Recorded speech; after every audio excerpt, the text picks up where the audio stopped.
Hello. ഇപ്പോൾ എന്തൊക്കെ variety ട്രെൻഡാല്ലേ. അപ്പോൾ ഇന്നത്തെ കേക്ക് അങ്ങനെ ട്രെൻഡിനനുസരിച്ചുള്ളൊരു കേക്കാണ്. ഇതെൻ്റെ ഹസ്ബൻഡിൻ്റെ ഫ്രണ്ട് ഓർഡർ ചെയ്ത കേക്കായിരുന്നു. ആളൊരു കസിൻ്റെ ബേബീൻ്റെ സുന്നത്ത് കല്യാണമായിരുന്നു, അതിന് വേണ്ടിയിട്ടുള്ള കേക്കാണെന്നാണ് പറഞ്ഞത്. അപ്പോൾ കേക്കിൻ്റെ മുകളിൽ ക്യാഷും വേണം, ആ ഒരു ലെവലിൽ സെറ്റ് ചെയ്തെടുക്കാനാണ് പറഞ്ഞത്. അപ്പോൾ നമ്മൾ റെഫറൻസിന് ഒരു പിക്ക് അയച്ചു കൊടുത്തു, അത് ഇഷ്ടപ്പെട്ടു, അത് മതിയെന്ന് പറഞ്ഞു. അപ്പോൾ അതുപോലെ സെറ്റ് ചെയ്തെടുത്തിട്ടുണ്ട്. അപ്പോൾ ഇതേ ഞാൻ 2000-ൻ്റെ ഒരു നോട്ട് ഷുഗർ ഷീറ്റിൽ പ്രിൻ്റ് എടുത്തിട്ടുണ്ട്. അത് നമ്മുടെ കേക്കിൻ്റെ മുകളിലേക്ക് പ്ലേസ് ചെയ്ത് കൊടുക്കുന്നുണ്ട്. ഞാൻ വിചാരിച്ചത് ഫുള്ളായിട്ട് കവർ ചെയ്യുന്ന പോലെ 2000 കിട്ടണം എന്നേനു. പക്ഷേ നമ്മുടെ പ്രിൻറ്റിൻ്റെ സൈസിൻ്റെ പ്രശ്നം കൊണ്ടാണെന്ന് തോന്നുന്നു നമുക്ക് അങ്ങനെ കിട്ടിയില്ല. രണ്ട് അറ്റത്തും ചെറിയൊരു വൈറ്റ് കളർ വന്നിട്ടുണ്ട്. ഞാൻ റെഫറൻസ് അയച്ച പിക്കിൽ അങ്ങനെ ഇല്ലേനു, പക്ഷെ എന്നാലും വലിയ കുഴപ്പമില്ലാതെ കിട്ടിയിട്ടുണ്ട്.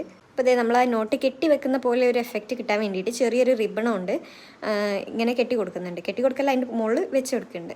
അപ്പോൾ ഇതേ നമ്മുടെ കേക്കിൻ്റെ പരിപാടി ഇത്രയേ ഉള്ളൂ. അപ്പോൾ ഇതേ നമ്മുടെ കേക്കിൻ്റെ ഫൈനൽ ലുക്ക് കണ്ടിട്ട് ഒരു നോട്ട് കെട്ട് പോലെ ഉണ്ടോ ഇല്ലയോ എന്നൊക്കെ ഒന്ന് കമൻറ്റ് ചെയ്യണേ. ഇഷ്ടപ്പെട്ട ലൈക്ക് ചെയ്യുക, നമ്മുടെ ചാനൽ മറക്കാതെ സബ്സ്ക്രൈബ് ചെയ്യുക.